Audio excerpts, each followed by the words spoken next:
ধীরে ধীরে ফুটে উঠছে তিব্বত নেপাল সীমান্তে দুর্যোগ পরবর্তী ভয়াবহতা। স্পষ্ট হচ্ছে ধ্বংসযজ্ঞের পরিধি।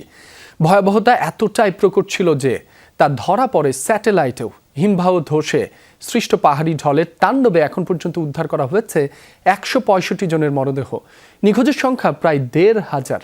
এর মধ্যে ৮০০ জনই বেশি দেশি বিদেশি পর্যটক। উদ্ধারে কাজ করছে ২,০০০-এর বেশি সেনা সদস্য। তবে দুর্গম পাহাড়ি অঞ্চল ও লাগাতার বৃষ্টি থাকায় ব্যাহত অভিযান। তবে নদীতে জমে থাকা ধ্বংসস্তূপের কারণে আবারও ঢল সৃষ্টি হওয়ার শঙ্কা রয়েছে। কোনো বাঁধ মানছে না সর্বগ্রাসী ঢল। পথে যা পাচ্ছে তাই তলিয়ে দিয়ে এগোচ্ছে সামনে। এই চিত্র নেপাল তিব্বত সীমান্তের পাহাড়ি জনপদের। বুধবার স্থানীয় সময় সকাল ৯টায় আকস্মিক পাহাড়ি ঢলে এভাবেই তাণ্ডব দেখে নেপাল তিব্বত সীমান্তবর্তী কয়েকটি জেলা, যেগুলো গোর্খা, চিতওয়ান, রাসুয়া, ধাদিং ও নোয়াকট।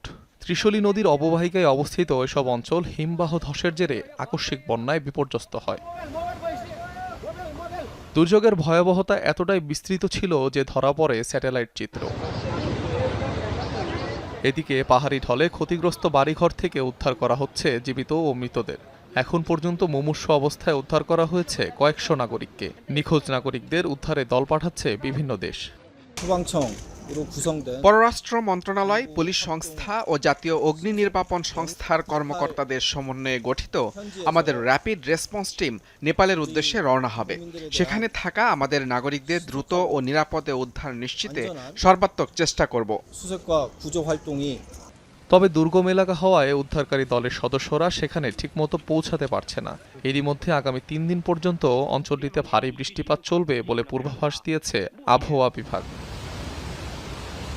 দেশটির বিদ্যুৎ কর্তৃপক্ষ জানিয়েছে, জলবিদ্যুৎ ও সৌরবিদ্যুৎ মিলিয়ে তাদের প্রায় ৪৩০ মেগাওয়াট উৎপাদন সক্ষমতা ক্ষতিগ্রস্ত হয়েছে।